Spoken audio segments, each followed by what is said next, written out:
kang mangarap mag-Korea hanggat hindi mo malaman ang mga bagay na ito. Tara, kwento tayo. Kailangan malalaman natin kung ano yung mga proseso na mga kailangan nating gawin. So, una, proseso. So, sa proseso, meron tayong registration, exam, skill test, medical, selection, contract signing, training, departure. Bago tayo makakalis patungong Korea, so yun po yung mga kailangan nating malalaman. Pangalawa, dito tayo sa registration. So, ano mga bagay nating gawin tuwing registration? Maaari lamang tayong mag-register through online via eps.dmw.gov.ph.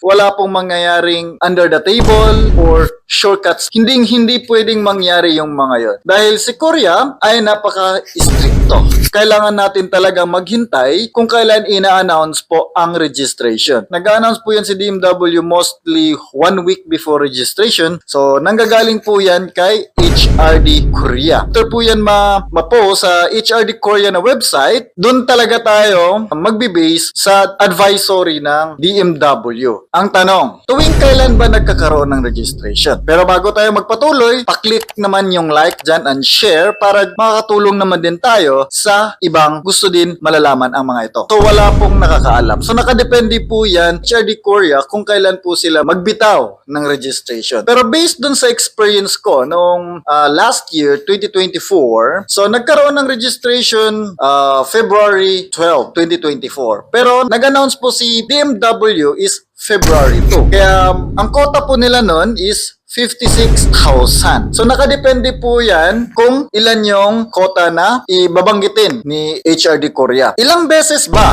nangyayari ang registration sa isang taon? Based dyan sa tanong na yan, walang kahit sino man na pwedeng magsagot kung ilang beses. Minsan nagkakaroon ng 2 beses, 3 beses, or swerte kung magkakaroon ng 4 na beses. Dahil depende po kung gaano karami ang quota na ipaparegister ng HRD Korea. Yung 56,000 na yun, sa Manila lang, umabot lang po ng mahigit 5 oras. Nagbukas ang registration alas 8 ng umaga. At natatapos or napuno yung slot sa Manila is alas 2. Pero sa Aklan at saka sa La Union, bukas pa siya hanggat kinabukasan. Siguro mga probably 1 o 2 araw after sa na-close ang Manila. So pag tuwing na-close na po siya, makalagay po dun sa baba is registration close. So kung tayo ay naabutan ng close, wala na talaga tayong pag-asa na makahabol pa, kundi hihintay ulit sa susunod na taon. Kapag ang quota ay napakadami, tulad ng 56,000, aasahan talaga natin na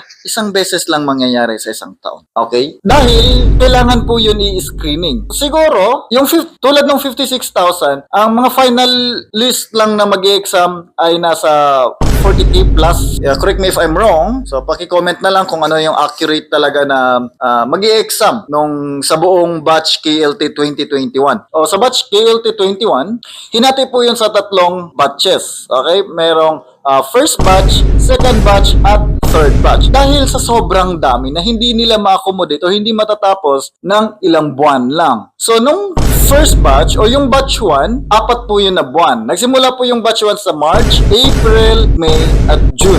So sa 4 na buwan na yan, from March to June, hindi lang isang venue ang kung saan nagaganap yung exam, kundi 3 venue po ang nagaganap. So may nasa La Union, may nasa Aklan, at saka sa Maynila. So 3 venue po yun sabay-sabay nag-exam sa loob ng 4 na buwan. Araw-araw po yun. After sa buwan ng July at saka August, yan na po yung second batch. Pero wala na pong La Union at saka Aklan. Kundi lahat na po ay nasa Maynila na lang. Sa third batch, ganun din. Maynila na lang po nagaganap. From March hanggang October. Nagkaroon lang ng delay dun sa loob ng mga buwan na yon dahil yung 100 caregivers. So supposed to be, kami ng mga first batch, tapos na kami sa July. Nagkasabay na yung first and second batch dun sa skill test. So yung skill test namin is sa buwan na ng August. So ang schedule ko nun is August 20, so on. Tapos, umaga at hapon. Hindi natin malalaman kung kailan yung maging schedule natin. Kung mayroong 10 tao na sabay nagbayad, hindi pa rin sabay ang maibigay nyo po na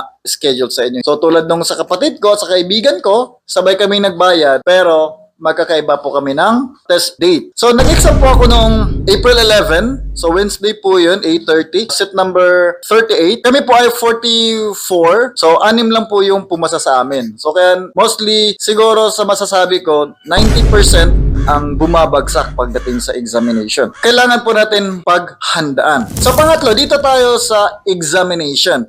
Paano nga ba natin ipasa yung examination? Ano nga ba ang mga kailangan nating gawin para papasa sa examination? Pero bago yan, kailangan muna nating mag-aral. Of course, di ba? Mayroon tayong dalawang paraan para makapag-aral ng Korean. Una, dito tayo sa walang gastos, walang teacher, walang gabay. So of course, ito yung self-study. Okay. So sa self-study, merong mga advantages or mayroon tayong mga tinatawag na pros and cons pagdating sa pag-aaral. So dito muna tayo sa pros ng self-study. Okay. Ang masasabi ko lang na pros dyan, wala kang gastos. Yun lang. Okay. So dito naman tayo sa cons. Tuwing nagsi-self-study tayo, of course sa pag-aaral, since hindi naman natin to sariling wika or sariling lingwahe, so meron talaga tayong mga katanungan. Ang hirap lang doon, kapag meron tayong tanong, hindi tayo agad-agad. Siguro, mga 30% or marami pang videos or YouTube videos na maubos natin bago natin maintindihan yung buong proseso. Minsan nga yung iba nahihirapan saan sila mag-umpisa, ano yung unang gawin, para lang matuto. Dahil, ayun nga, ayaw kasi nating gumastos. Dahil, of course, alam ko naman na tayo mga Pilipino ay nahihirapan, kaya nga tayo mag-Korea, di ba? Gusto nating matuto tayo na walang gastos. So, kaso nga lang, yun ang mahirap. Pag may mga katanungan tayo tungkol sa mga inaaral natin, either magko-comment tayo sa mga videos, either sa Facebook, sa YouTube. So, siguro maubos mostly sa tatlong platform. Maghahanap ka ng mga tutorials or mga lesson para lang tayo matuto. Okay, so yun lang yung medyo problema pagdating sa pag-aaral.